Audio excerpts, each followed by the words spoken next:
Welcome to Tell Us Something. Thanks for being here for the second advanced sold-out show of the year. This presentation is being recorded by Missoula Community Access Television as part of a media assistance grant donated to Tell Us Something by MCAT. When you walked in, you were handed an audience participation paper. Please share your "Did That Really Happen" story on that sheet. Drop it in there's a round red box at that bar, and there's a cardboard box at that bar, and that's where you're going to drop those. After an emission, we will select some of these stories from the boxes to be read from the stage. Please silence your cell phones and other mobile devices. How many people have never been here? Got a lot of newbies. Okay, cool. So one of the cool things about Tell Us Something is that we are here to actively listen to each other. So I'm just going to encourage you to come into the space and set the intention to support the storytellers and your community by actively listening. Everybody who was here last time might remember that I was on crutches and that an audience member shouted out, "What happened, Mark?" And I said, "Come to the next Tell Us Something and I'll tell you." I didn't get selected as a storyteller. So hopefully my story gets pulled from the audience participation box. Our first storyteller is Mignon Hess. Mignon Hess is a 46-year-old retired engineer. She enjoys House Hunters International, hockey, and Vega pizza. Not product placement. She loves Missoula's roundabouts and wishes she was 2 inches taller. Please welcome Mignon Hess.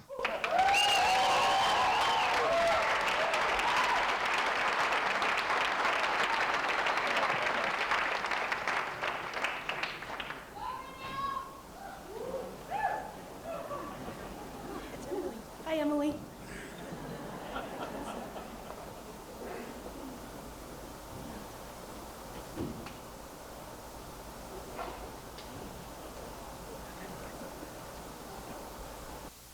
Hello. So, for Christmas, when I was 5 years old and my brothers were 10 and 11, my mom was a single parent, and some kind relative of ours thought the best Christmas present for us to entertain us after school was a set of boxing gloves. So we would come home after school and we'd practice. We practiced a lot. That's how I lost my first couple teeth. And so before that, I was Muhammad Ali, but after that, I was Leon Spinks. Flash forward 20 years, through a lot of sports and a lot of very aggressive sports. That was kind of my thing. I just loved boxing. I mean, that was the start of it. I just loved it all throughout that, but I played a bunch of other stuff. 20 years later, I'm in Kalispell, Montana in the mid-90s, and there wasn't a lot going on for someone like me, wanting to play soccer or basketball, whatever. But it's a rough and tumble place, and it just occurred to me that this was the time. So through multiple channels, I found a phone number, which was supposed to be a boxing club. I called the number, and luckily enough, it was the clubhouse. And the guy, the trainer, Bill, he gave me the directions, and so I drove there. And if you know Kalispell at all, it's flat. The Flathead River runs through there, and it's really flat, and there's a lot of floodplains in Kalispell. And this boxing club, it was a shack, and it was in a floodplain. I mean, nobody legally should have been able to probably even drive through there, but it was built there. So I think probably many years earlier, a bunch of guys went into the backs of their garages and found whatever was left over and built this shack. And so I showed up on a sunny day and walked in the door, and it was dark. I think there may have been a light on, but it was like a dirt floor, like tar paper walls, but it was legit. And there were like heavy bags hanging from the ceiling and speed bags, and there was actually a ring. And Bill, the trainer, he was very serious about this. Like, you know, was I going to commit to the club? Yes, I was definitely going to commit to the club. Well, you have to sign up for this program. I'm like, this sounds like Amway. It was USA Boxing. He's like, there's a fee. I'm like, oh, the training fee. Okay, what's it going to be? $25. Okay, yes, I paid $25. And then I was a member of the club, and it was like this moment of like glorious, like reckoning. I was finally there. I was in a boxing club. And so the other members of the boxing club started to trickle in. There was 5 guys that showed up that day between the ages of 8 and 12. And so he got my hands all wrapped up. The warm-up was to run down to the end of this road, the road that led to the boxing club. And the marker where I had to turn around was a rusted-out car. So it was about a quarter mile. So I'm pumped. I'm like, I'm going to show everybody, like, this is my sport. I was going to work as hard as I could. And so we run down to the end. And I wanted to beat all these kids, like, you know, there was an 8-year-old. So I was going to beat them all, running as fast as I could. So I get to the rusted out car. The whole way there, those guys are like punching each other. They're like rolling around, one's spitting constantly. And as I get to the car and turn around, I'm like, I'm going to beat them back, and I'm going to show all these kids like how hard I'm going to train. They see me turn around, and they turn around. And so they have like 200 yards to run back, and I've got a quarter mile. And they beat me easily, and I'm getting to the club and panting and dying, and they're like, yeah, that was easy, that's fine. So that's kind of how it is for the next couple months. So this started in June, and so through August, we train every Tuesdays and Thursdays, and one of the main things you do is heavy bag work, and it's like 30 seconds on, 30 seconds off.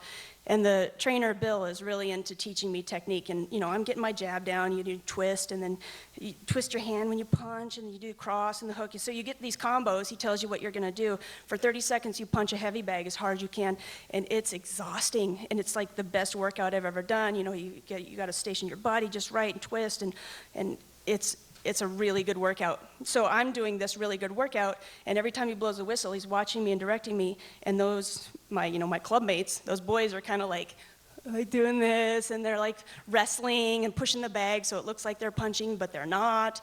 And they're character. They're totally characters. Like, it doesn't bother me too much because I'm still like the role model, and they're, right, you know, I'm a 25-year-old woman, but whatever. So we go on this way for the rest of the summer.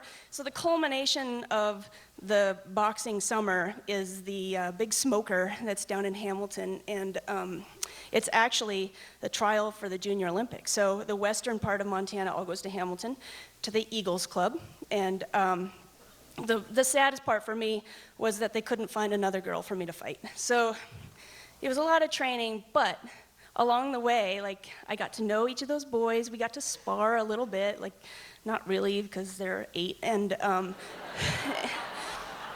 don't know which way would have been unfair, but anyway.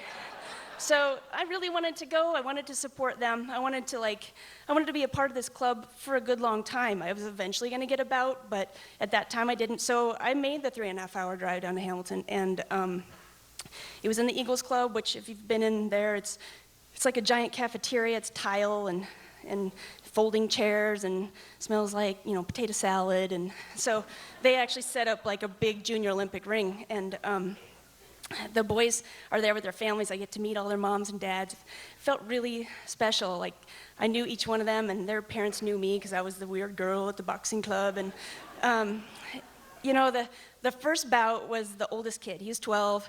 He's super skinny, redhead with like extra dangly arms, and his freckles looked like dirt. And he was like, I was nervous. I was thinking back, I'm still nervous for them because they weren't, you know, they weren't your classic-looking boxing type, and they didn't really play the part when we trained. So the first kid gets up there, and he kicked ass. Like, it was amazing. And then, you know, the next kid, they all did amazingly well. They bled out their nose, and they got knocked down, and they all, like, almost all of them cried, but they all won. And I was crying. And so it was really exciting. I was cheering with their parents, and unfortunately, there was this big storm coming up from the south, and I had a shitty old truck with really bad windshield wipers, so I had to drive back up to Kalispell. There was no way I could drive through the storm. So I left before I found out how they all eventually did, because there was, subsequent matches. And so I'm racing up with this huge black cloud following me, which I beat, luckily, or else I would have drowned. And then I get to Kalispell. It's torrential rains for like 3 straight days, and the river, like fills up and fills the valley. And the boxing club, the bridge to get to it is, I don't know, it may have been handmade as well, but it was definitely underwater. So, it's not like I can go online and be like, is the club open today? So I would drive to the bridge, and there'd be a barricade, and it's not open yet. So that was Tuesday. So the next Thursday, I'm like, drive to the club. Nope, still a barricade. So I think it was Tuesday, and then another Thursday. The barricade was finally pulled apart. And so I'm driving down this windy road to get over the bridge, which was still there, and to the field where the club was, and there was nothing. It was completely gone. The patch of dirt where it was, it seemed like grass had grown up where that was. There had been a light pole. I don't think they ever used a light, but that was gone. I couldn't even see the rusted out car. I knew Bill. That was all. That was his name. I didn't know his last name. I didn't know any of the other kids' last names. And that was the end.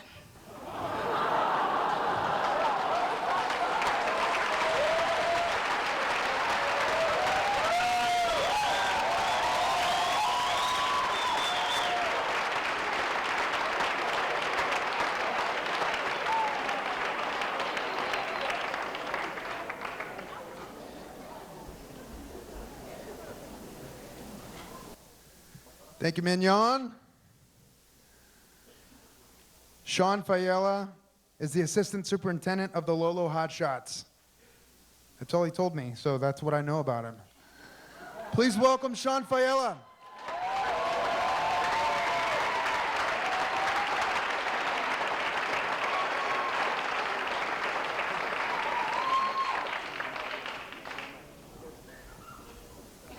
Good. November 16th of 2015 started off like any other day, but it didn't end that way. It was the hiring season for the Lolo Hotshots, and so our office was filled with phone calls and interviews and emails and such of candidates that wanted to come work for us. That morning, a young man walked in my office. His name was Beebe, and he wanted to be a Lolo Hotshot. So for about 30 minutes or so, we talk about what it's like to be a hotshot. I ask him questions about his experience, where he's been, what he's done, kind of what he stands for. And so he tells me, and I talk about being a hotshot, what it's like, spending 16-hour days on a shift, 14 days in a row, coming home for 2, being away from your family, then going back out again and doing that over the course of the summer. I talk about the dangers of the job, what it's like, the physicality and such, and we have a good conversation. Justin tells me about his experience, and he's got good fire experience. He's worked with chainsaws. He tells me about his life growing up playing sports. He's an avid hockey and baseball and soccer player, and he really likes team environments, and he kind of thrives in that setting. He talks about his home. He's from Vermont, and he talks about this little 100-acre parcel of land that they call camp. And in that parcel of land, him and his family, every winter, they tap 1,000 maple trees and they make syrup. The conversation's going well. He looks the part, he's got a nice beard, he's got a good handshake. He looks me in the eyes, and I feel pretty good about him. So after about 30 minutes or so, we're sitting there, and I'm sitting there, he's sitting there. I'm kind of done, and he's not. He's got something else to share, and so out of his pocket, he pulls out a little can of maple syrup. He sets it on my desk, and he basically says, "Hey, Shawn, here's the deal. I've been traveling around talking to hotshot crews. Not all of them want to say what we do and such, but for those that take the time to talk to me, I've been giving them this can of maple syrup." And in that moment, things changed. He showed me that he was generous and authentic, and he had character. And I took that to heart, because to me, that's one of the most important characteristics of being a good firefighter. So 3 months later, I hire him. I call him on the phone, and he's super stoked. He's going to be a hotshot. It's what he's always wanted to do. He wanted to work on a hotshot crew, and he wanted to work on a saw team. 3 months later, we start the fire season. He shows up in Missoula along with the other hotshots. And for about 2 weeks or so, we go through what's called critical training. We learn how to talk to each other on the radio, how to operate chainsaws, how to put in fire line, how to do medical evacuations. And after that time period, we're set to go.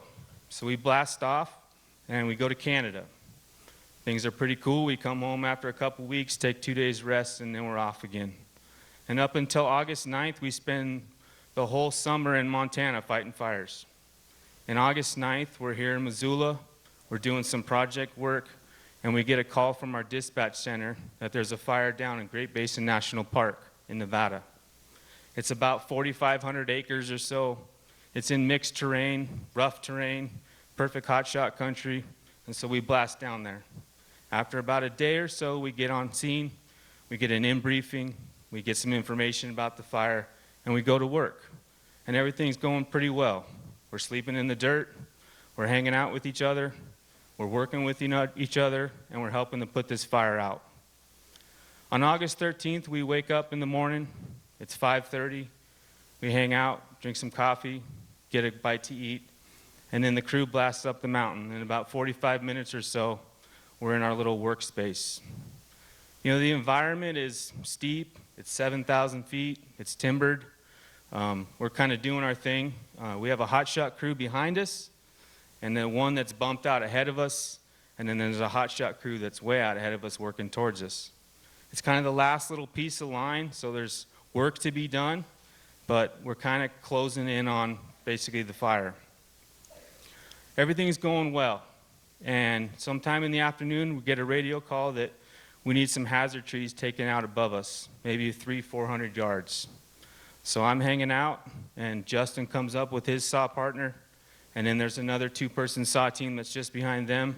We make short conversation, we probably make fun of each other, just like we always do, and they head up the hill. At about 1600, a radio transmission comes across the radio that one of the firefighters has been struck by a tree.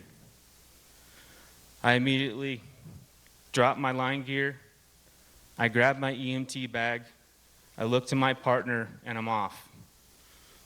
I make hay as fast as I can. My legs are burning at 9,000 feet. My lungs are burning, my heart's racing.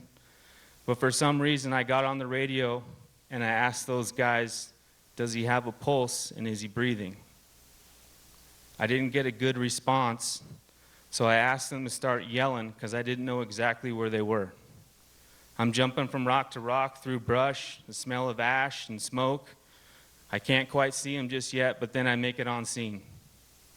Once I get to Justin, I drop to my knees to his torso, and I assess the situation.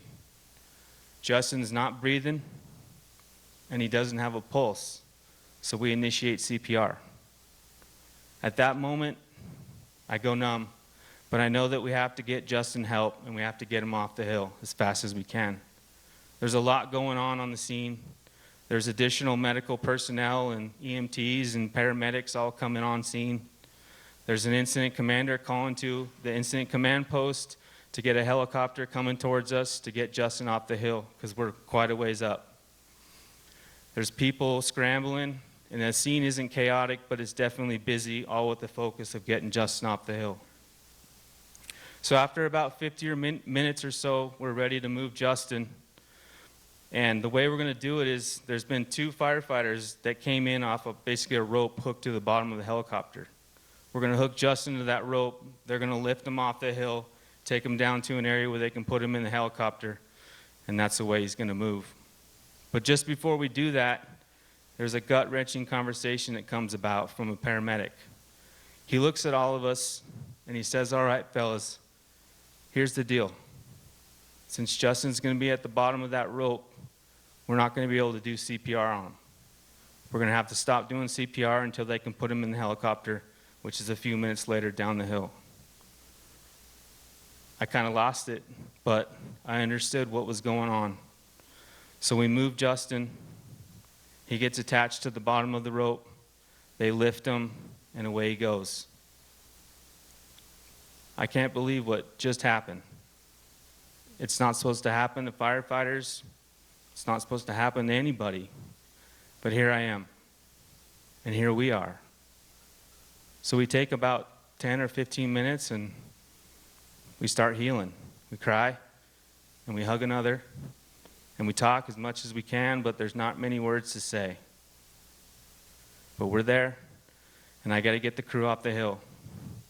So eventually we move, we meet up with the rest of the crew, and we walk down to the trucks. I get to the trucks, and the first thing I do is walk right to Justin's gear and grab it.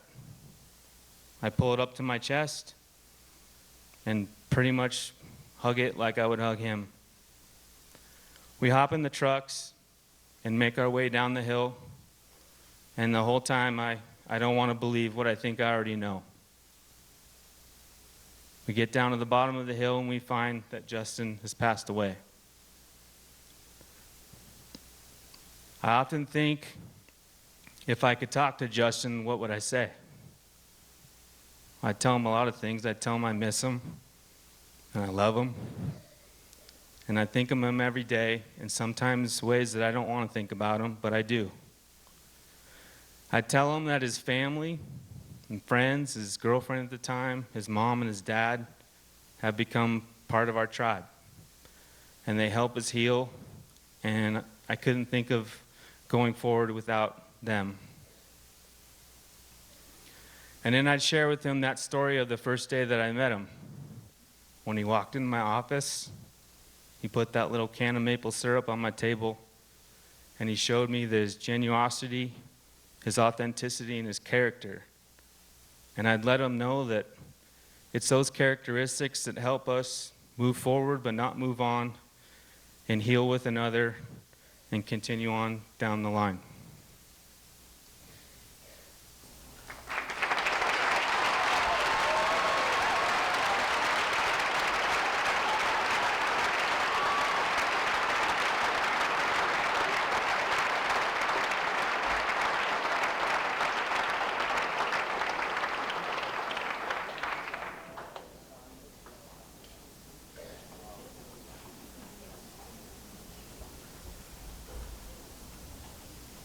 Thanks, Shawn.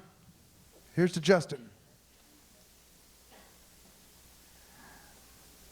Allison James is a lifelong and devoted Montanan. She lives in Missoula, where she spends a lot of time working on conservation and reproductive rights. She loves hiking, good beer, and adventure with family and friends. She has mixed feelings about water chestnuts, ebooks, and Christmas. Please welcome Allison James.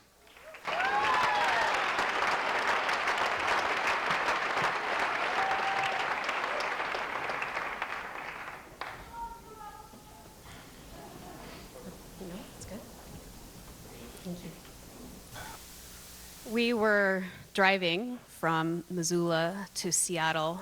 It was a beautiful day. It could have been any road trip, any four friends going to a show or driving to the coast. And we were going on down the highway. It wasn't any road trip. We were going to Seattle, to a big hospital in downtown Seattle, Virginia Mason, so that my husband could get a new kidney. He was 41 years old. And we were with Ryan, the young guy who had offered to give Jason a kidney, and also Ryan's partner, Danny, who would be there to take care of him while he recovered.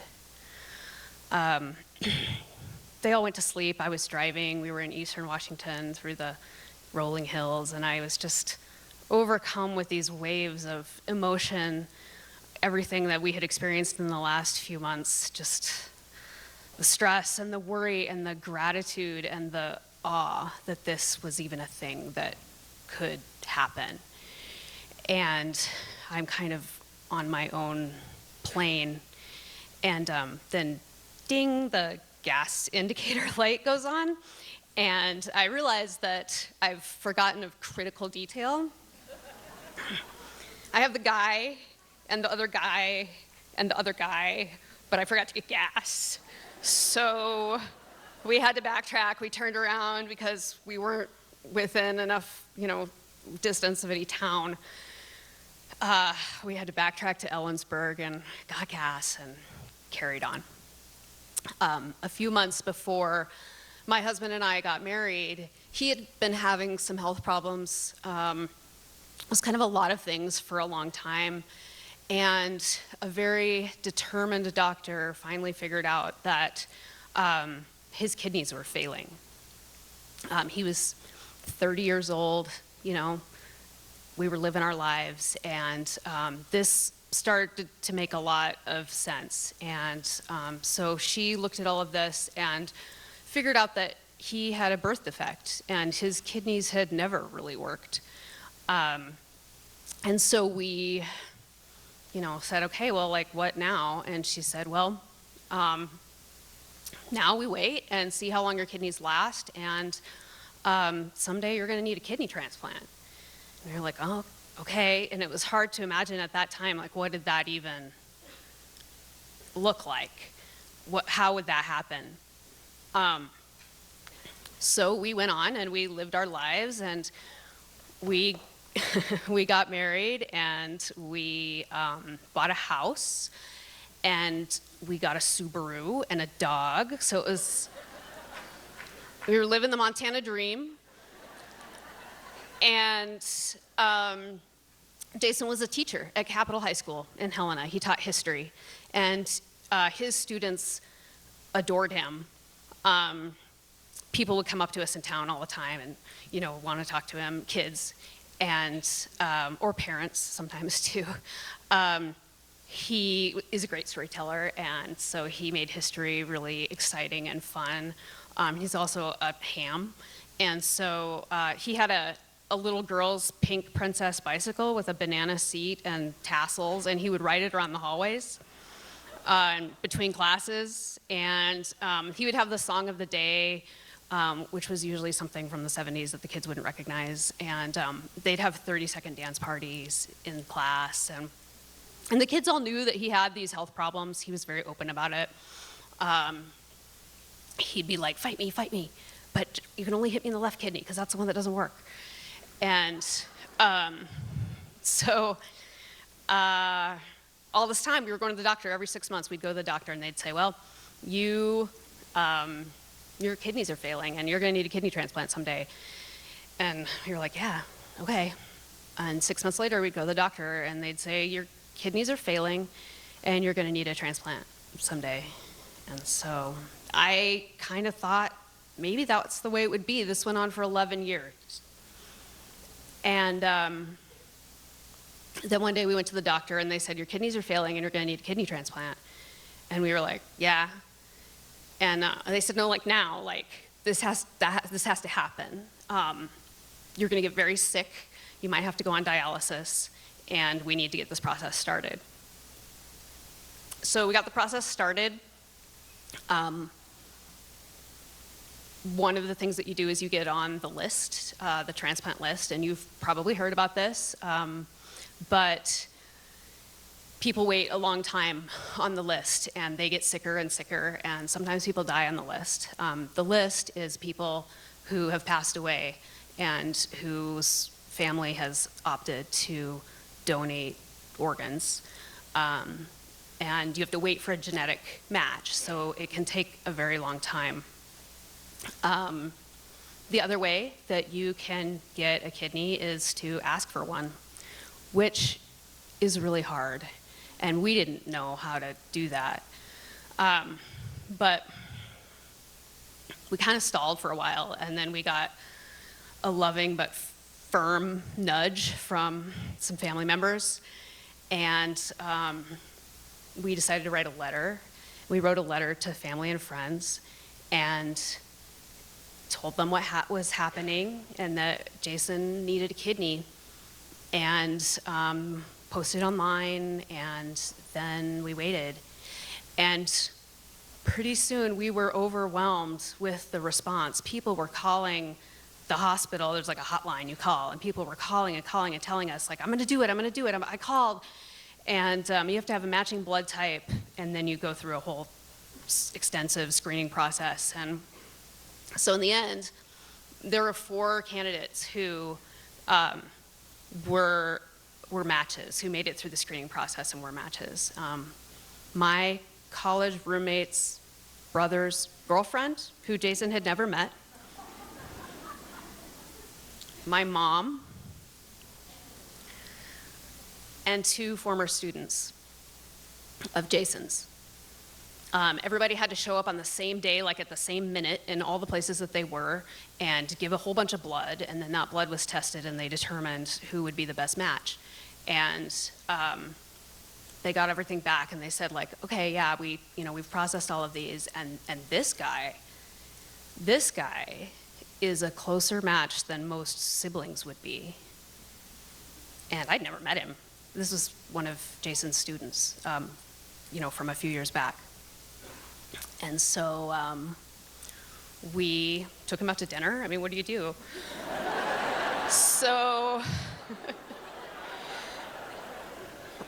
and that started the process. And he was all in from the very beginning. And the whole time we kept saying, you can change your mind and you don't have to do this. And it's okay. And he was like, no, we're doing this thing. And so we went to Seattle, and we went to this giant hospital. And on a Tuesday morning, it was very quiet, and the streets of Seattle were empty, and it was just getting light, and we, rolled into the hospital. Ryan went in first, and then about 45 minutes later, they came and called for Jason to come in, and then we waited for a really long time. We had family and friends there, and they had a screen on the wall in the waiting room, and each patient has a patient number for privacy, and so there was a patient number, and at one point, Ryan's patient number was there at the top, and it said, surgery completed. And then right underneath it was Jason's patient number, and it said, surgery in progress. Hours and hours later, we got called back. Ryan was done first, and Danny and I went to see him. And the first thing he said was, hi. And then he said, how's Jason doing? And I said, we heard that everything's going great. And then after a while, Jason was ready, and the first thing he said was, did it happen already? And I said, yeah, it's done. And then he said, well, how's Ryan doing? I said, he's doing good. After the anesthesia wore off, Jason woke up feeling better than he had in his entire life. His cheeks were all rosy, his eyes were bright blue. He was doing 30-second dance parties with his nieces in his hospital room. And Ryan felt the worst that he had ever felt in his entire life. And I was running, the hospital rooms were, for whatever awful reason, were on the opposite ends of the hallway, the same hallway of this huge hospital. And I was running and dodging, and the nurses are wondering who was this lady. And I just felt like if I could be there all the time for both of them, that everything was going to be okay. And of course, that was impossible for me to be there all the time for both of them. And really, everything already was okay. And everything went great. They both recovered. The next year, we went to Ryan's graduation. He got a degree in history from the University of Montana. And just this last May, Ryan joined us to celebrate when Jason got his doctorate in education from the University of Montana. That was a degree program that Jason had started not knowing if he would ever finish because he might get really sick. But he didn't he did, but then he got better.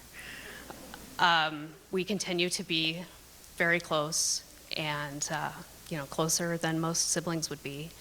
And now we're family. Thanks.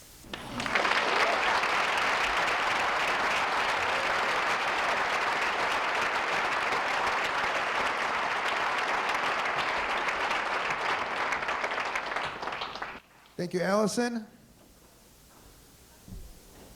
Lane, can we get the lights that we talked about, please? Anna Haslund is from Seattle, Washington, and is profoundly deaf. She is a very free spirit and a very kind person. She loves being a dancer. After her story, please show some respect with hands up for applause, which is customary in deaf culture, and that looks like this. So after the story, we're gonna get some lights, and she wants to see you do this. Please welcome Anna Haslund.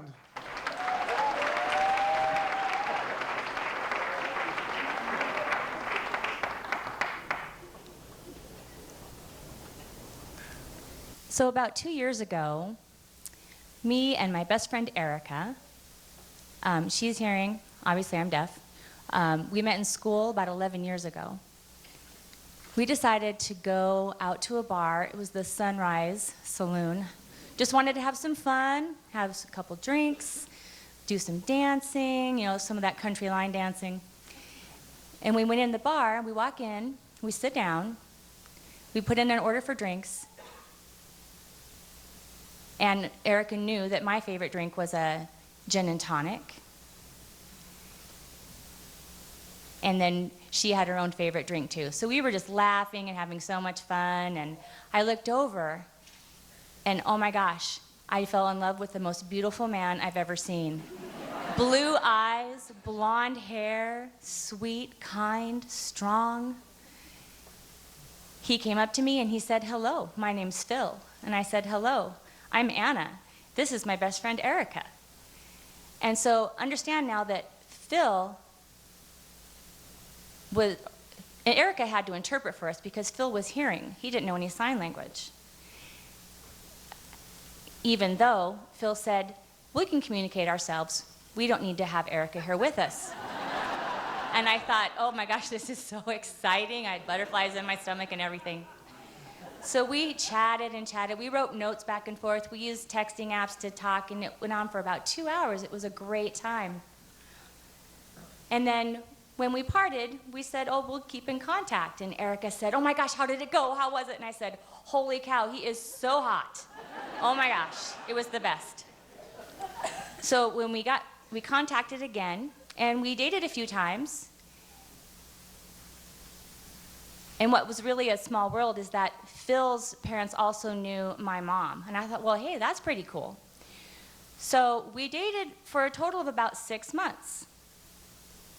And it really seemed like he accepted who I was, didn't care that I was deaf, and that I used sign to communicate, and I felt like we were just really falling in love. And it was one of the best relationship experiences I've had in my entire life. It was great. But then one day, Phil got a hold of me and he said, I'd like to talk with you in person. I want to meet up with you this morning. And I said, oh, that'd be great. I'd love it. So then it was the next morning. I got all ready. I was excited to see Phil. I walk out the door, and Phil, he comes up, and it's like I can imagine this really sad, somber music playing. And he walks over. He has this thing in his hand. And he had an ASL book that I had given him to learn sign language, and then he also had a letter for me. And I said, oh, what is this letter? He hands me the stuff, and he says, Anna, you need to wait until I leave to read that letter. He gave me a kiss on the forehead, a hug, and he took off. I mean, he was only there for like 5 minutes. And so in my mind, I'm thinking, what the hell were you thinking? You just were here for 5 minutes and you left. What happened? Did that really just happen? So I grabbed my coffee. I went out into the lawn. I sat down. I thought, this letter, you know, it looks so fancy and professional. So I'm looking at it, and it says, sweetheart Anna, you're so sweet. I think you're just a wonderful person. And I know you've had some struggles, but I really think you're not the right person for me. And I have so much important work to do, so I'm sorry I wasted your 6 months, and I hope we can stay friends. I felt like I just was like interviewing for The Bachelor or something. It was ridiculous. But I folded it up, I put it in my pocket, And I was so angry and so confused, I just wanted to kill him. I mean, I just wanted to bawl him out. But I figured, no, I'll just move on. So that letter, however, I kept for a whole year. And I thought, you know, maybe he'd call me up and he'd want to get back together with me, and I'd show him this note and say, are you kidding me? Absolutely not. But obviously he wasn't strong enough to, you know, face me and talk to me in person, so forget it. So about a year later, I went into a restaurant, and I was just fuming. And I saw him. And I really thought, you can't actually kill a person, but I decided I would kill them with kindness. So I went up and gave him a hug, and I said, hi, it's nice to see you. And when we hugged, I got all those feelings again from back when, and I felt all woozy and soft, and then I thought about that letter. No, I'm moving on. So forget it. I said, goodbye, Phil. And then it was like the new me. I was to start over.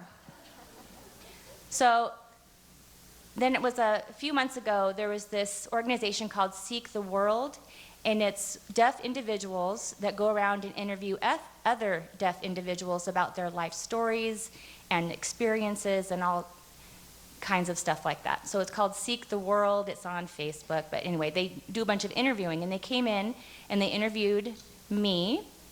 And again, I was with Erica, and just to make sure all the communication went well. The guy who did the interviewing, his name was Clive, and he was with Seek the World. So we have this interview, and it finishes, and Clive comes over and says, hey, you know what? I'd like to introduce you to my cousin. He's deaf. You guys would really get along. And I thought, sure, that's fine. So we introduced ourselves. His name is Jarlin, and oh my gosh, he had beautiful blue eyes, great personality, really looked the same as the other guy. So I decided to give him a tour of Missoula, and we hung out for a couple days. And after those 2 days, he left. He didn't live here in town. So on Facebook, I got this message, and it was Jarlin saying, I'm not sure you're the right person for me, but would you mind giving me the phone number of your best friend, Erica? What the hell is this? Is this really happening again? But what was funny is that at the same time, Erica was sitting right there next to me, and when she saw it, I showed it to her on my phone, and Erica said, what? And because she'd actually never met the guy before, he'd seen her, but it was ridiculous. So she looked up at me and she said, no, absolutely not. And I said, no, absolutely not. And that was it. And I'm moving on. So now, my whole perspective in life with this dating world is that it doesn't matter if you're hearing or deaf. You really need to date a person that is going to be loyal and cherish and respectful and love me for who I am. They could be deaf, blind, any color of skin, it doesn't matter. It's everything that's in your heart. So now at nighttime, I'm just going to go home and watch some romantic comedy with my sweet little 4-year-old Chihuahua dude. And he will love me back, always. He has a little heart on his nose, and he gives me kisses every night. Good night.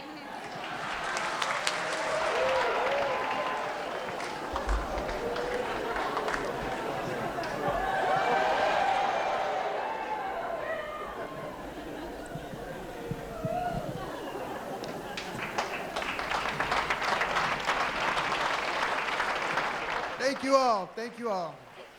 Thank you, Anna.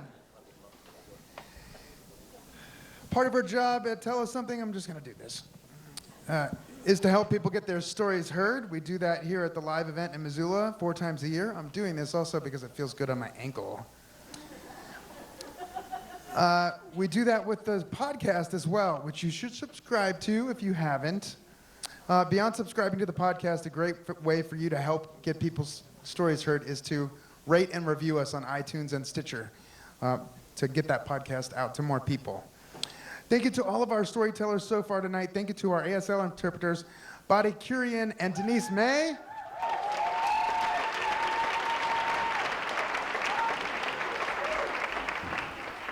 Thank you to our sponsors, Logjam Presents, The Wilma, The Good Food Store, CabinetParts.com, the bookstore at the University of Montana, Fact and Fiction Books, Missoula Broadcasting Company, Gecko Designs, Enlighten Labs, huge benefit to me as I've been rehabbing my ankle.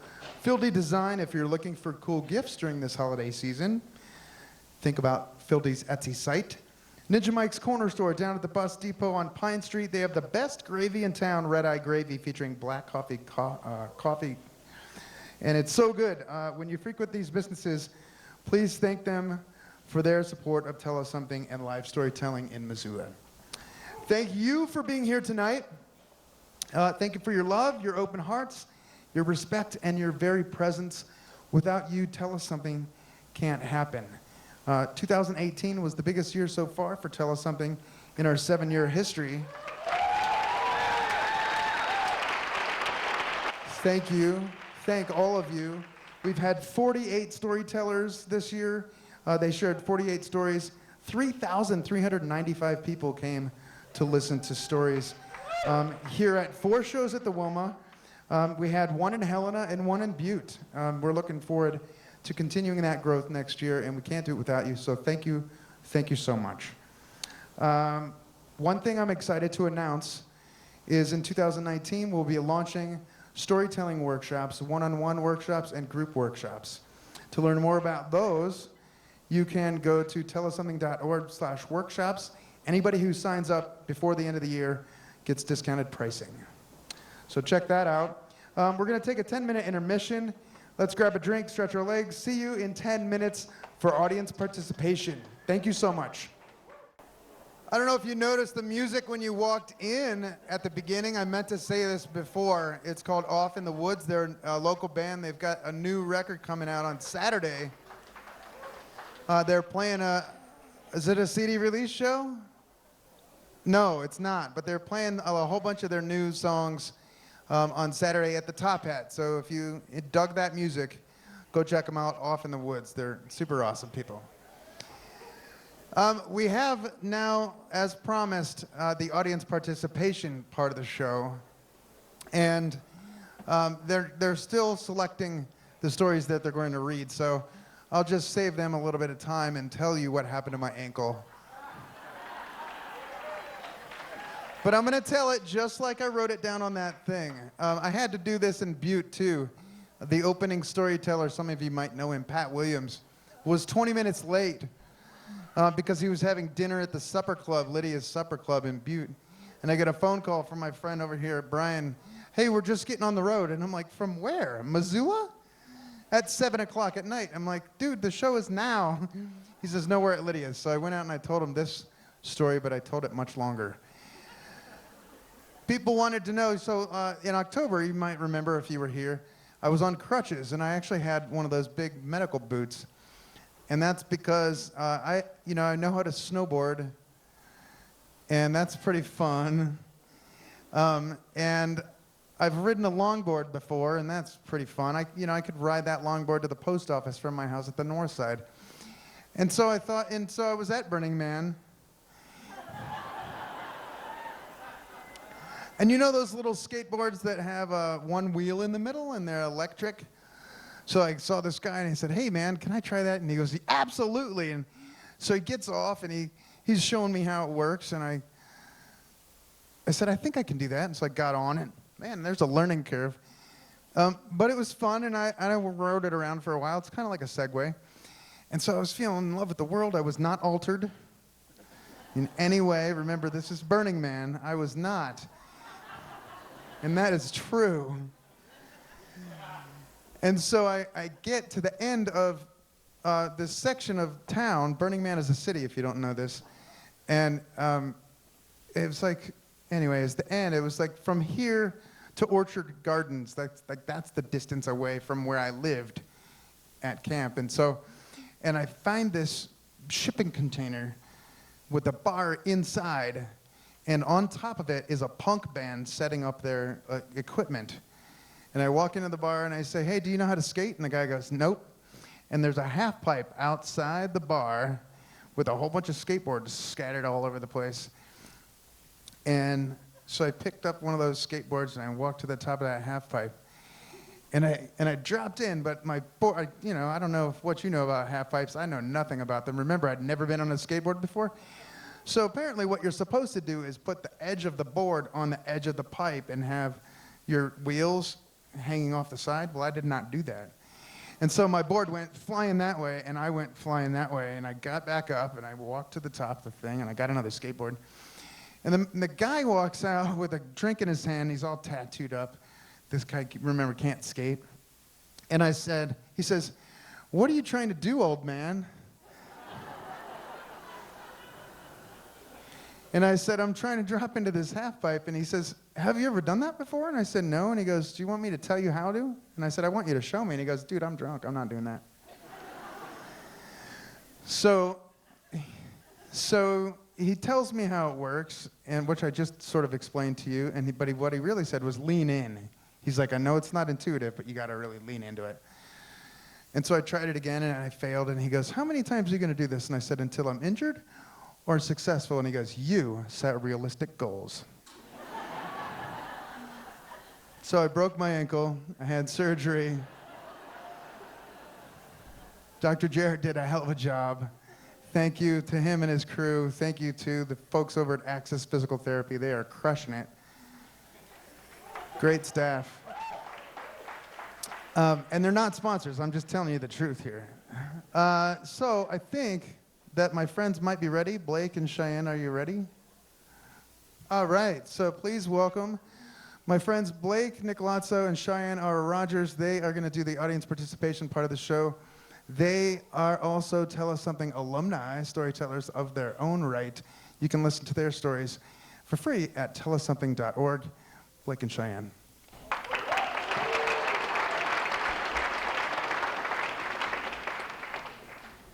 Thank you, Mark, for growing such a great community event that everyone has been turning out for and really showing enthusiasm, and just such a great platform to share.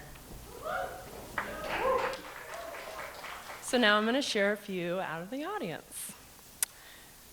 I was the national swim champion of Kashmir. Yes, that Kashmir. He was an incredible specimen. I was silk scarf shopping with my mom. He was the shop owner's friend. We made plans to meet late. I slept with him. It was amazing. I jumped on the back of his scooter. He dropped me off at my hotel. I walked into the room where my mom was, sound asleep.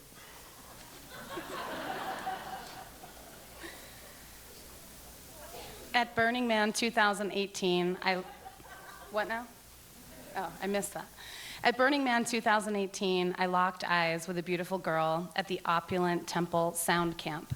The universe brought us together, and we immediately experienced a tremendous connection. We ended up being inseparable for the whole week and had a magical time. She travels the world in a van, but I live here in Montana. She had never been to Montana before, but we missed each other so much that she came to see me. We've traveled all around the state and had countless wonderful experiences since. She is here tonight to experience her first Tell Us Something. Life is beautiful.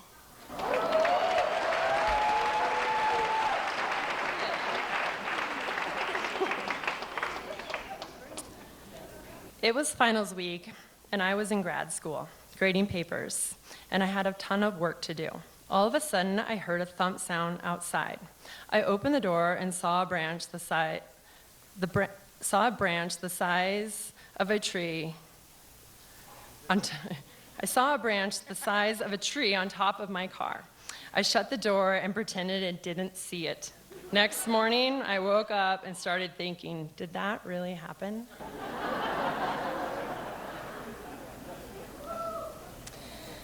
My boss encouraged me to run an ultra marathon with him. I entered with minimal training. The gun went off. I started in the middle of the pack and ran pretty solid. Bit by bit, I kept passing people. About 2 miles into it, a guy in the aid station said there was only one guy ahead of me. I couldn't believe it, but I ran my ass off, caught the guy, and won the race. I couldn't believe it, and neither could my boss. I've never done another one. I figured I'd start big and end big.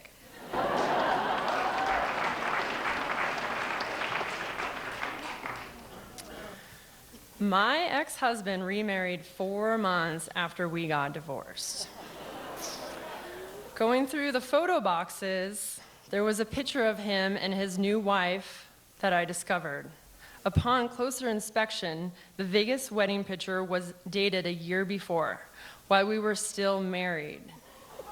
Did that really happen?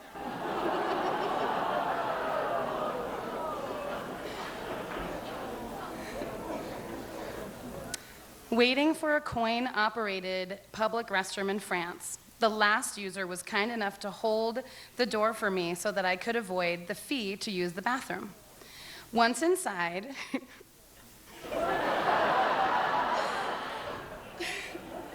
pants dropped and hovering over the toilet, the bathroom began its self-cleaning process.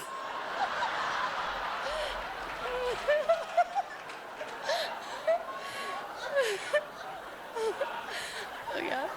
Water was spitting from the toilet and around the floors. This is so good. I panicked and tried to leave, but I was locked inside. My fiance hears me screaming.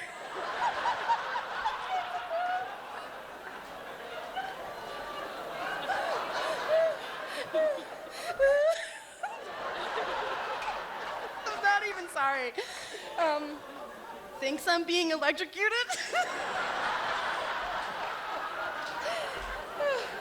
I might pass out. And tries to get in. Finally, the restroom has completed the cleaning process. The doors unlock, and I'm able to leave. I spent the rest of the afternoon/life asking, did that really happen?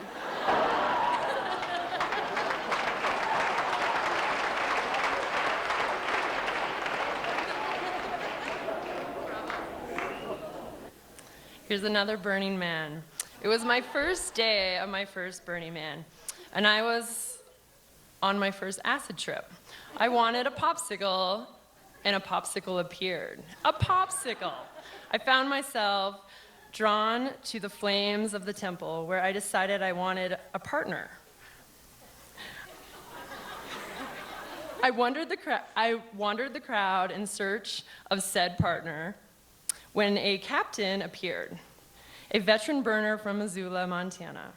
We had a magical week together. Today I woke up next to my captain. Thanks for sharing.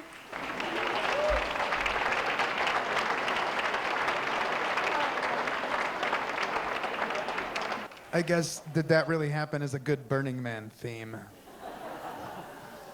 That person in the restroom, the coin-operated restroom, the theme for the next Tell Us Something is Stranger in a Strange Land. You can pitch your story by calling 203-4683. Okay, let's get back on track here. Jim Beyer has ridden motorcycles in Missoula for over 40 years. He says, I used to be cool, but now I'm cliche. A note for our more sensitive listeners, Jim's story describes a violent bar fight in the 70s of Missoula. Please welcome Jim Beyer.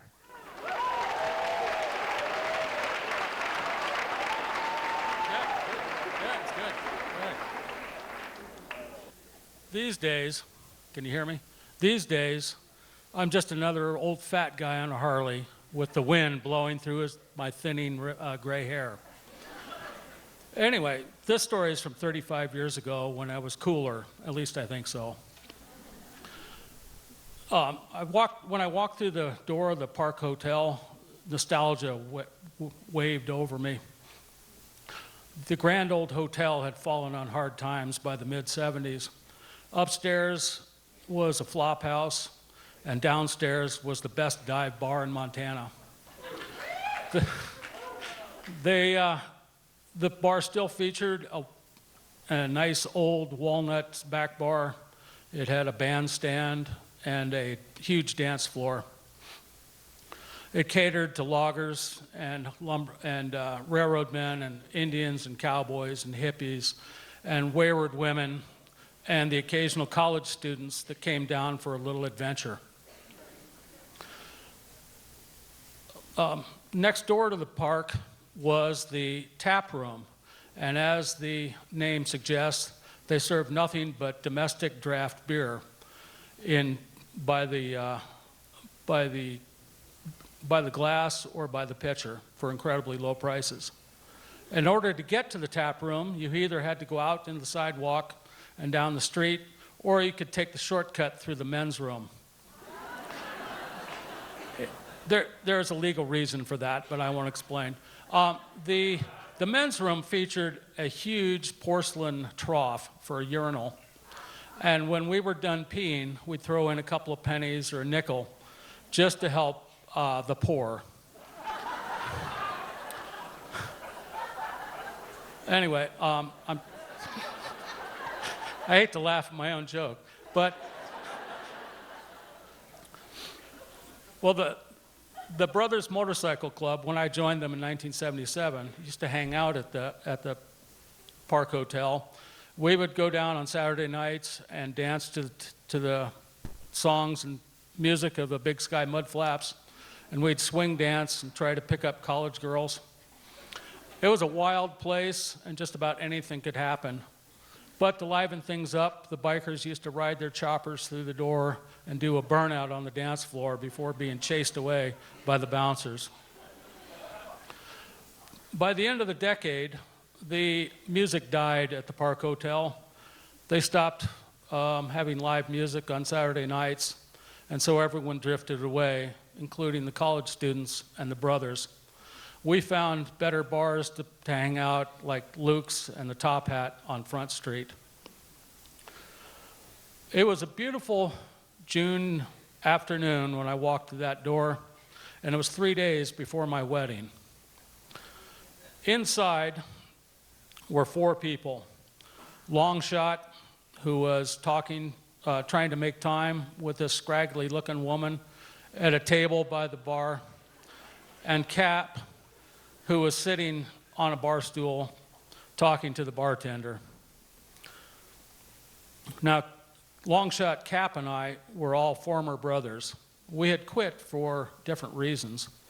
I dropped out because the bike club scene was becoming too much like the Sons of Anarchy. And they quit because they joined another club that was a step up the social ladder. They were wearing their bright new club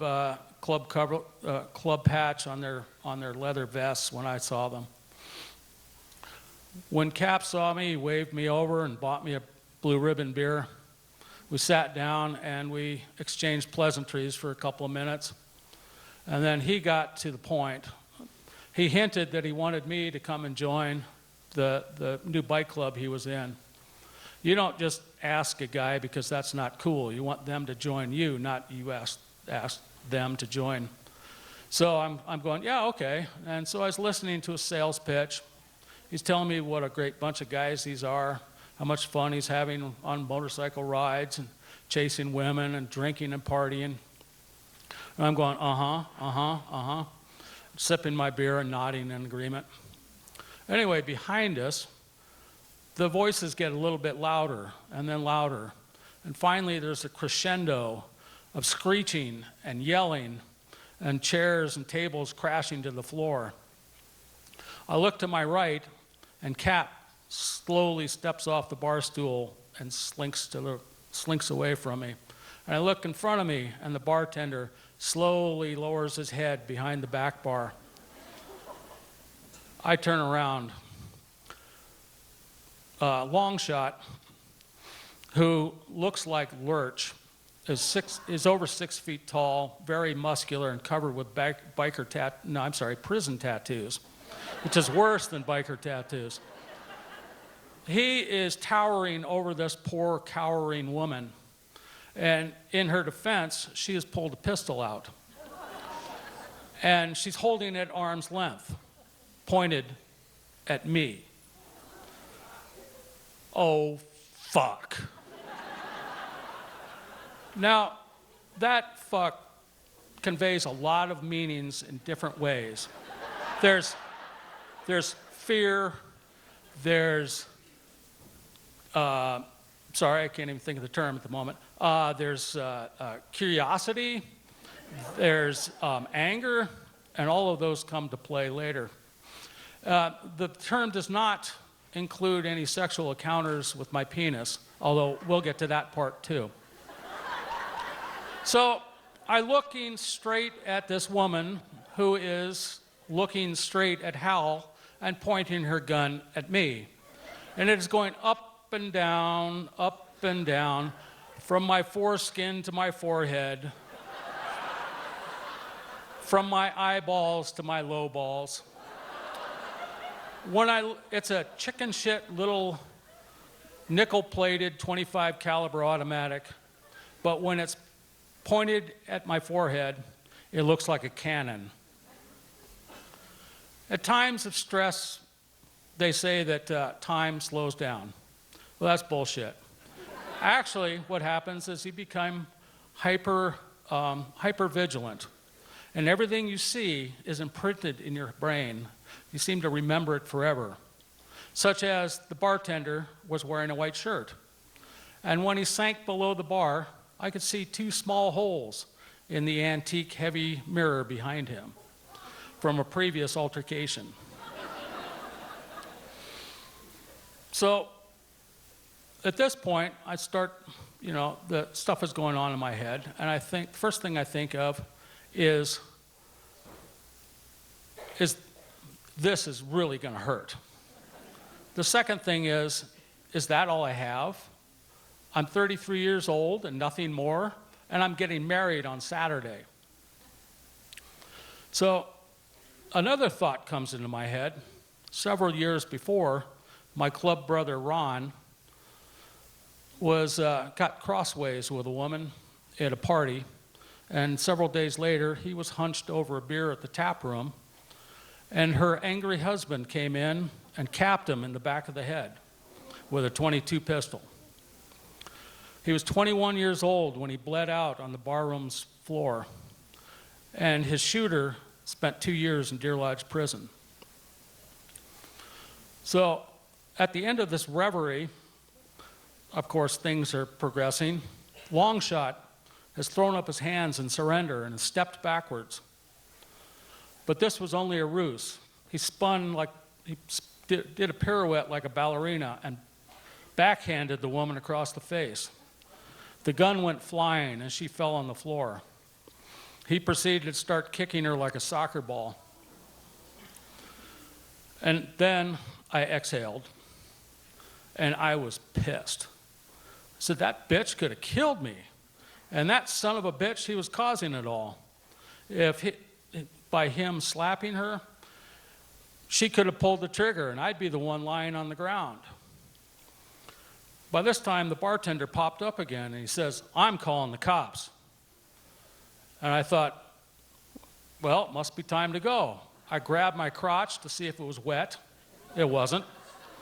But when I stepped off the bar stool, my butthole was so puckered up that I was walking bow-legged. I hobbled out the door, and as I was leaving, I told Cap, hey man, I'll call you. But I never did. Got on my bike, rode home, and my wife, or my future wife, she says, hey honey, what happened today? Oh, nothing much. Oh, I brought my tuxedo with me. So anyway, the postscript is that I saw Cap a couple of years ago, and he's doing fine. Longshot was killed in a bar fight. My wife and I divorced after 20 years because I cannot communicate. And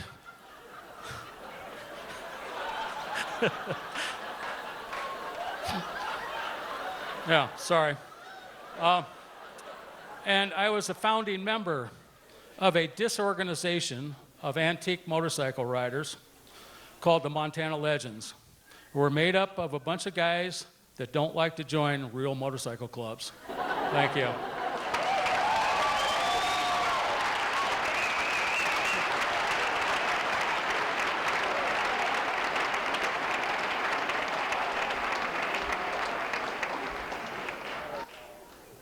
Thank you, Jim.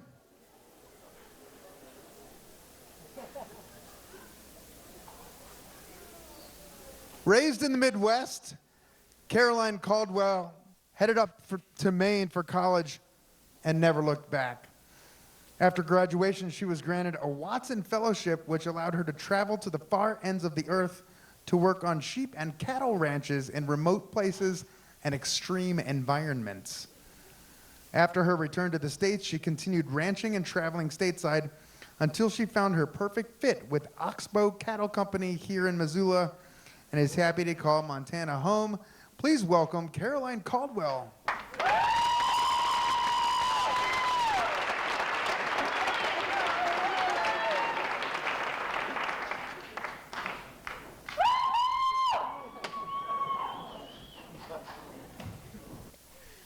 I was on the last flight to the Falklands before Christmas, about 3 weeks before. And I was going there to be a shepherdess on a remote island, and what better than to go 600 miles north of Antarctica, the last possible spot. Summertime, right?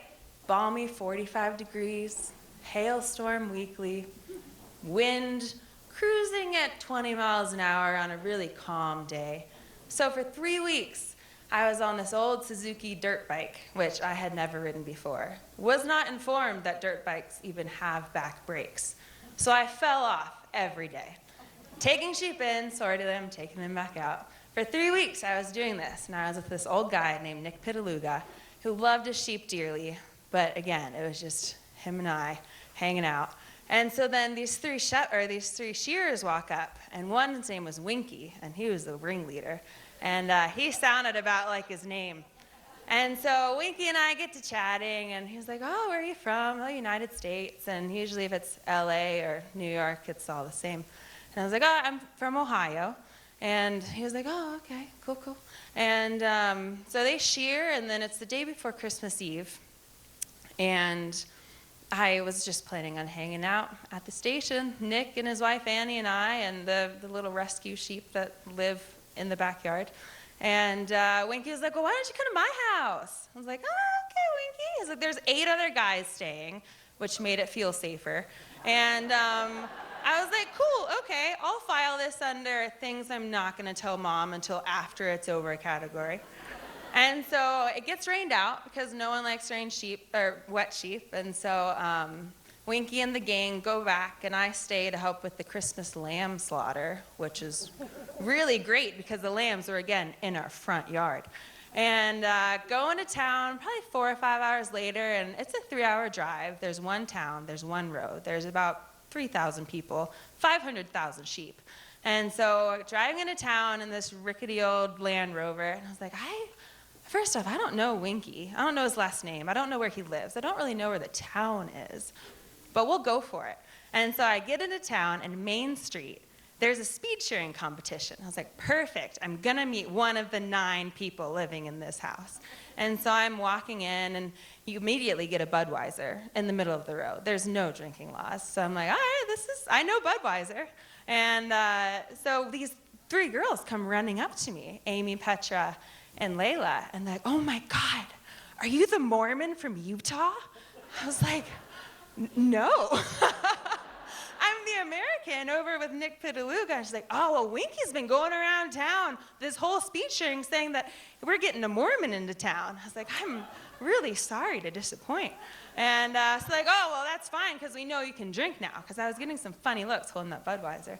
And they said that, well, there's this really big race called the Boxing Day races. I was like, "Ooh, is that dirt bikes? Because I do not want to be on one of those." She's like, "No, it's horses." Like, perfect, lifelong rider. I would love to be on a horse instead of a bike right now.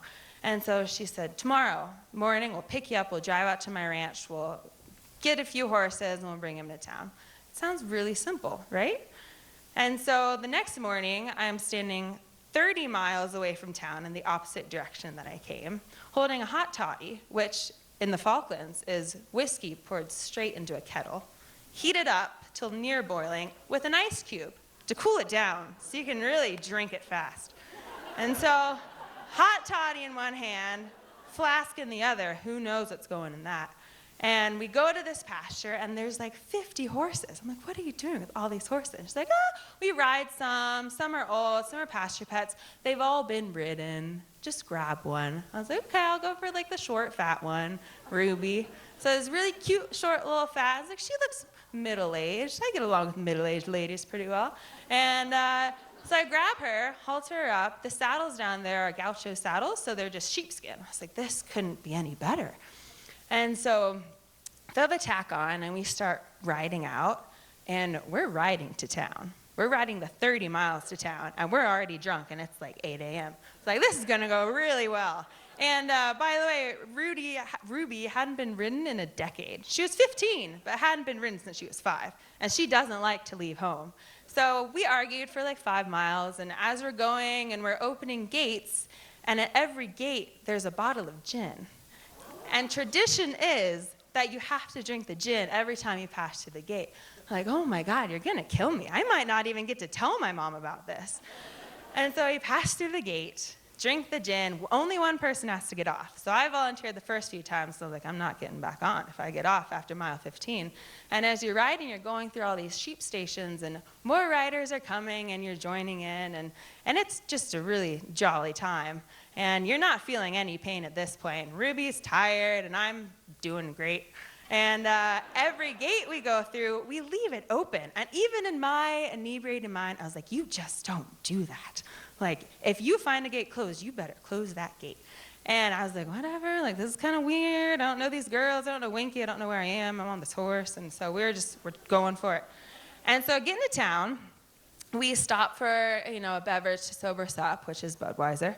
And so we pull up to the pub, get a Budweiser, and then we just throw these horses in people's front yards, which is a little bit odd to me. And I was like, aren't they gonna like poop a little bit? And she's like, well, once they, fertilize, they just move them down the road, and they just keep going into people's front yards with picket fences. I'm like, okay, well, cool. So Christmas happens. I eat my Christmas lamb, R.I.P.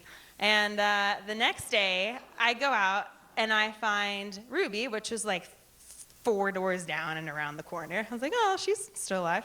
And tack her up, ride to the race course, and I was like, this is gonna be awesome. Like, I just had 30 miles to bond with this horse, and I'm feeling really good because I drank like maybe 3/4 of what I drank the day before, and I'm sure I'm not sober, but I'm not super drunk, and that was about like the realm of where I could gauge my situation.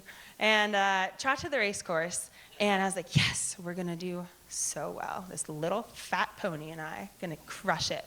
And so the actual pistol goes off, which helps a lot when you're starting a horse race, because the horses just will jump. And so we shoot down the strip of grass with the grandstand on either side, and we're going. Like, we have 10 strides of gallop. I was like, yes. And then we have 15 strides of a really nice lope. I was like, not so much, Ruby.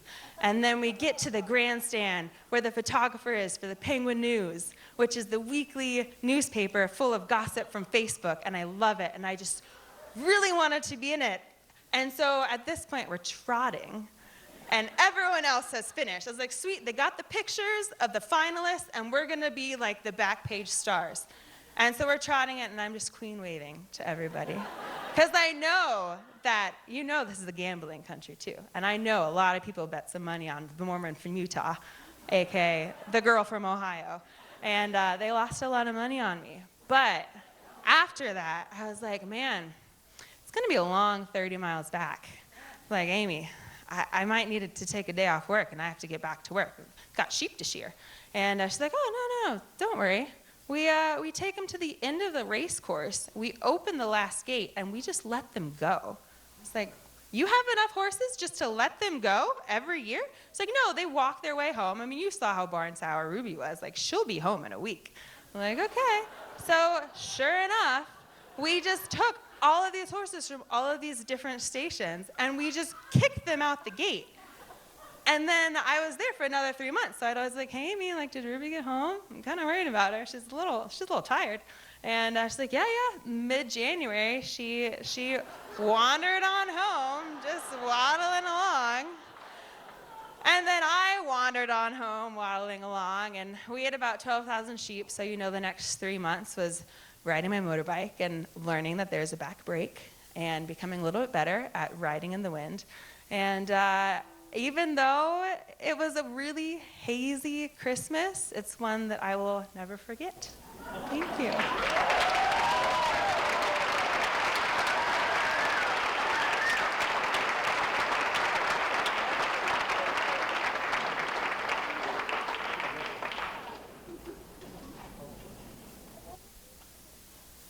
Well, Caroline had a good time. Did you have fun? That's good. Thanks, Caroline. Our next storyteller is Heidi West. In 2009, after a long drive from Stillwater, Oklahoma, Heidi West found a home in Missoula's North Side neighborhood.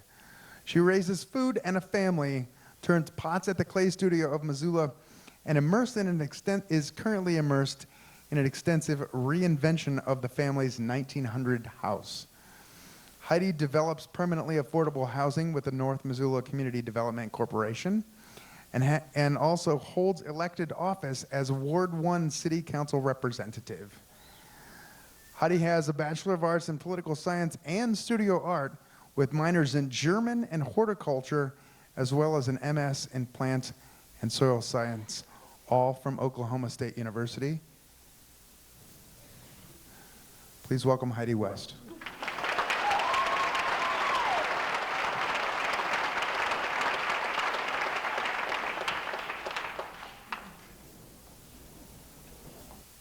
Outside of my front door and across the valley, there are 3 castles, each on their own mountaintop.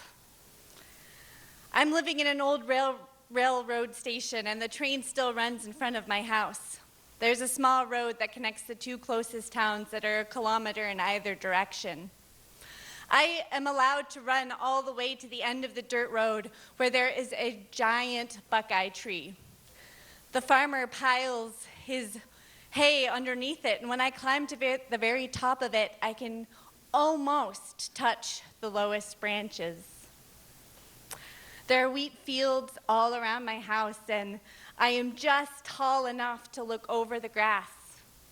I love plucking the green and unripe seeds out of the field, and they taste sweet. I have a giant backyard, and my favorite spot is in the top of the cherry tree that leans just over the fence. This is home for now. My world is, I'm allowed to roam, but my world is incredibly small. It consists of me, my mom, my dad, my brother, and my 2 younger sisters. We're constantly on the move.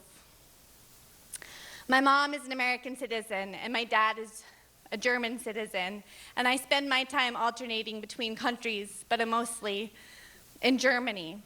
We move every couple of months. I'm homeschooled. I'm not allowed to cut my hair or wear pants. I have Bible study every day. I have an existential fear of dying. My dad prays the devil out of my bedroom, and I am terrified of walking in the rhythm to rock music or dancing, because this little girl knows that that's a sure way to go straight to hell. Somewhere in the background of my everyday life, the Berlin Wall comes down. And there's a sister city program that's established between East Germany and West Germany, and my family decides to host a young East German couple. The visit was kind of inconsequential. I barely remember it. I was much more focused on trying to fold newspapers into kites and fly them down that dirt road, or trying to find hedgehogs in my backyard. The couple goes back to East Germany, and eventually their relationship falls apart. My mom sees an opportunity to get us out of whatever the situation is that we're in, and she leaves my dad. And while most people are coming from east to west, we go from west to east. I moved to a city that's 1,000 years old. It has narrow cobblestone streets and tightly packed old houses. And in the center of it all, on top of this sandstone mountain, there is what we call a Schlosskirche. It's a castle church. In the giant halls of that church, my mom and my stepdad sing the Requiem every Christmas. It's giant, and it has huge stained glass panels, and it smells like wax candles. I get to go to public school. I get to wear pants. I get to go to my first birthday party. My little brother starts taking cello lessons, and I get to finally take ballet. And so twice a week, my little brother and I leave our house and we walk all the way down into the city center. We take turns carrying his heavy cello, and I drop him off at the music school, and then I keep walking to where I take my ballet lessons. The first 2 years are amazing. Everything is bright and shiny, and everyone's full of hope, and you can buy bananas at the grocery store. That's a really monumental change from before. But things are slowly changing, and when I drop my brother off at the music school, there start being young men with shaved heads and black angry boots. The Soviet Union, or the former Soviet Union countries, are falling apart. And places like Bosnia-Herzegovina and Czechoslovakia are in civil war, and refugees are coming into our community. And more shaved heads and angry boots are showing up in our community as well, and we're stuck somewhere in the middle. The same group that my mom and dad sing with every Christmas starts gathering for potlucks. We kids climb around the walls of the church courtyard, and I sit next to a girl that's my age, and she's crying. Her dad is going to stand between the protesters and the refugees. And just the night before, he had almost gotten hit by a Molotov cocktail. At this point, it's me, my brother, my 2 sisters, and a new brother and a little sister. There's 6 of us. And my mom and dad bring food, and then at the end of the night, we walk down the dark streets and we go back home. One day, I'm climbing down the wooden ladder from the loft bed where 2 of my sisters and I sleep. And as I climb past the bedroom window, there's a red swastika on my window. My mom drives to Berlin to talk to the American embassy. What is she supposed to do? And the answer is wholly unsatisfying. So, a little bit of history. Germany doesn't have freedom of the press. That is something that is a privilege that was lost in the aftermath of World War II. And what that means is that all of that neo-Nazi literature that was being distributed on our market square was being printed right here in the United States. And the printer was going to be raided in the near future. And they were afraid that there was going to be a backlash on American citizens in the city that I was living in, which really just meant my mom, because she was the only American citizen living in Quedlinburg. And so I'm sure it was a really hard choice, but she decided that we were going to leave. And so we packed up everything we could and gave away what we couldn't. We gave away our VW bus, our lime green Trabant, which was this boxy East German car. Super cute. I'm sure they're not made anymore. And my 5-speed bike, and our dog Sandy. And I started 7th grade in Bartlesville, Oklahoma, where there are no castles. These days, I am working my ass off to build a house on the north side. The 4 of us are living in a bus. And every night after I go to my jobs and do what I can on the house, I crawl into bed next to my equally exhausted husband. And even though I am so tired, I can't sleep. Ivory talks in her sleep. And Sylvan, he giggles. And part of the reason I can't sleep is that they are 7 and 10. And that world events are not that different from what was going on when I was their age. And those events altered the trajectory of my life forever. The other reason I can't sleep is because I've lived in Missoula for 10 years. That is the entirety of my kids' lives, and it's the longest that I have ever lived anywhere. And I won't lie, there is a part of me that always wants to get up and run, to be on the move, to see a new place. But the thing is, I've made a choice to make this place my home and to build a house here. My kids have friends that they've had since they were all in diapers. And even though our geographic world is so much smaller than what I had when I was a kid, our connections in our community is so much bigger. Thank you.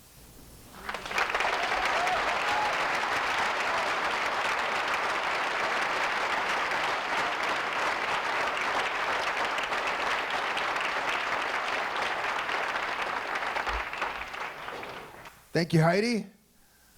We have one more storyteller tonight. Before I announce him, I'd like to remind you of the new storytelling workshop service we'll be providing in 2019. Sorry, I was hoping you were still here. Okay.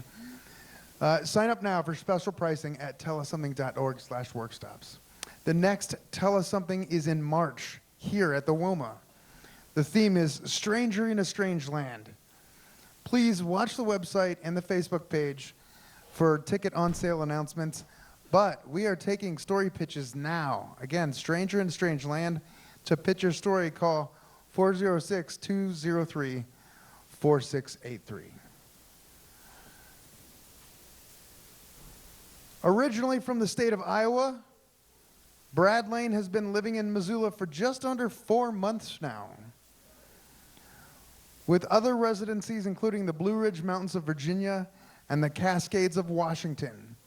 The desire to be in the Rockies brought Brad to Montana, and his career in freelance writing made Missoula seem like the right place. You can find Brad's work and other adventures at bradlanewriting.com. Please welcome Brad Lane.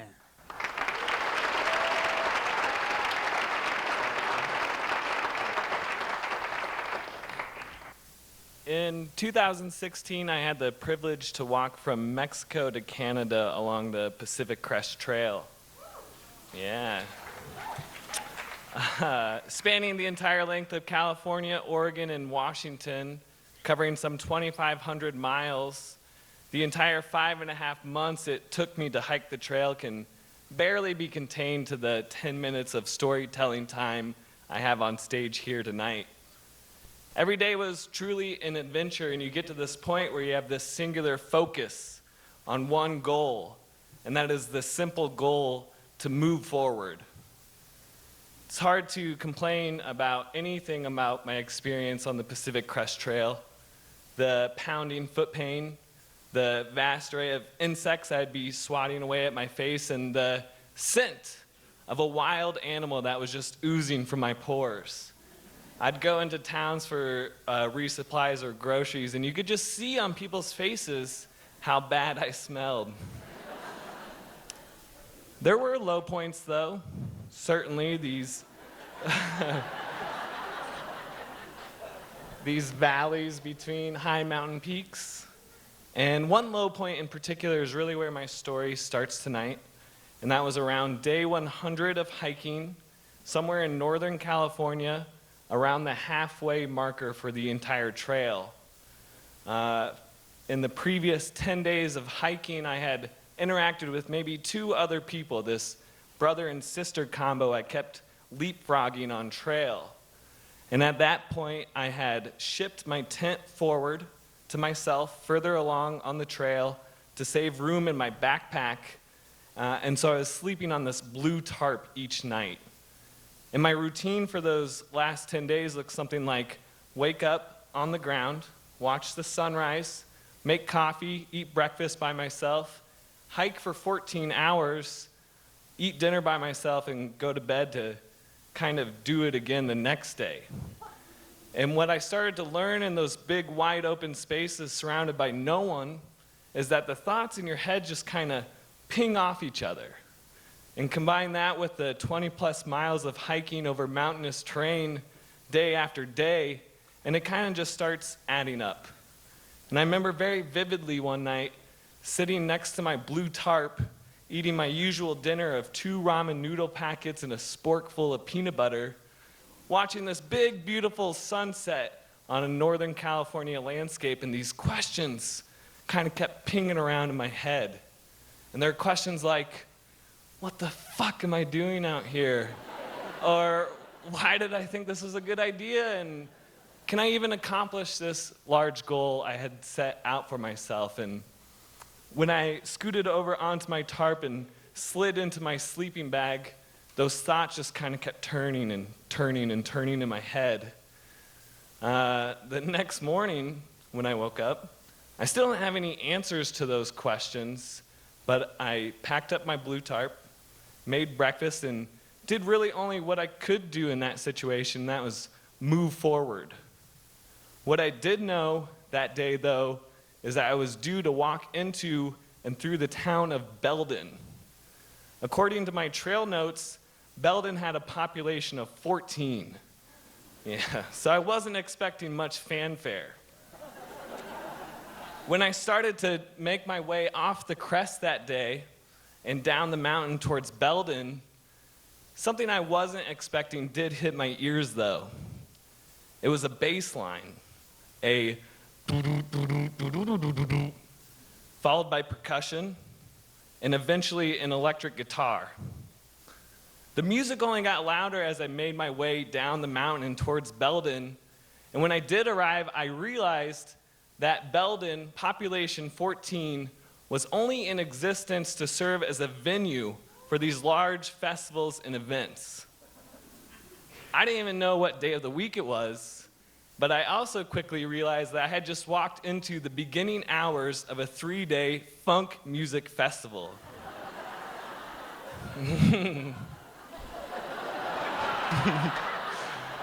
It was a pretty good situation right off the bat. These funk festival attendees welcomed me, this wild, bearded animal who had just literally walked 1,300 miles to be there. Within the first 30 minutes, I had free beers in front of me. I was being passed some homegrown Northern California coffee. The strong stuff. Within the first hour, I had a free wristband for the entire 3-day event. That first night of the event, first night of Funk Festival, after some more caffeinated beverages were passed around, the headlining band that night, this band called Oregon, they put on a great show, full of dancing, full of funky music, and this vivacious lead singer with a set of pipes and some style to match. And after the show, I was introduced to the band. I was introduced to Oregon. And we talked for what felt like hours late into the night after their set, and we talked about art, and we talked about expression, and we talked about the pathway that any artist needs to take to get to where they want to be. And I probably talked about pooping in a cat hole too much. But we got along. I stayed up the rest that entire night and into the next day, and everywhere I turned, there seemed to be someone new to talk to, someone new that was genuinely interested in my journey along the Pacific Crest Trail. As it turns out, the lineage between a thru hiker or hiker trash and a funk festival attendee, it's a close relationship. It's like cousins who probably call each other pretty often. And it was certainly some of those caffeinated beverages that kept me up so much during this 3-day event, but it was also the sheer excitement of being surrounded by so many energetic people. People wearing face paint and people wearing costumes and people who like to give hugs and some people that had a similar scent to me. And it was the sheer excitement of being surrounded by so many people, so many other human beings. One of my favorite highlights of the entire 3-day event was what I would call the Sun Up Band. And that was this 8-person ensemble who played as the sun rose on a new day. And they would do this thing like every 20 minutes between the hours of 5 a.m. and 8 a.m. where the music would get slower and softer and slower and softer. And the lead singer would get on the mic and say something like, "Okay, everybody, thanks for coming out. It's been a long night. Looks like the new day is here. Maybe we should all go get some sleep." And the music would get slower and softer and slower and softer. And then drummer would kick back in and all 8 members would just launch into this new 20-minute jam full of energy, and every single time it got me. It got me good. Just this direct line to my funny bone. It still gets me. After the 3-day funk festival, I was a little bit tired. Maybe strung out would be a good word to describe it. But I was also just totally re-energized in my efforts.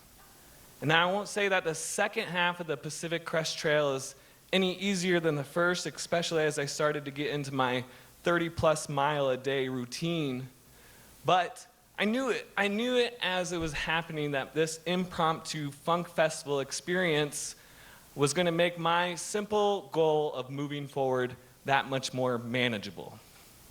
And that last day, as everybody was packing up their belongings into their car to make what I can only imagine to be the long car ride home for some of them, I shouldered on my backpack and climbed 12 or 13 miles up and out of Belden, back onto the crest to resume my journey where I would eventually hike out of Northern California, cross Oregon, and get through Washington to make it to the Canadian border and never eat ramen noodles ever again.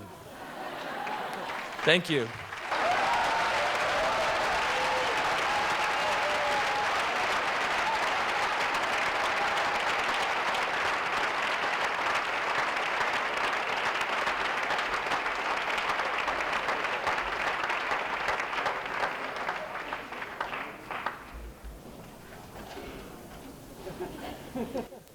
Thank you, Brad. Big thanks to all of you for getting tickets and coming out to support live storytelling here in Missoula. Huge thanks again to our ASL interpreters, Denise May and Bonnie Curian.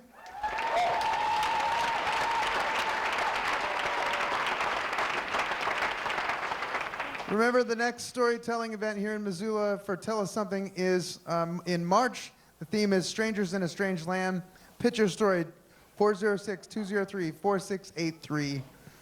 Thank you most especially to our storytellers, Mignon Hess, Shawn Faiella, Allison James, Anna Haslund, don't forget Anna, Jim Beyer, Caroline Caldwell, Heidi West, and Brad Lane.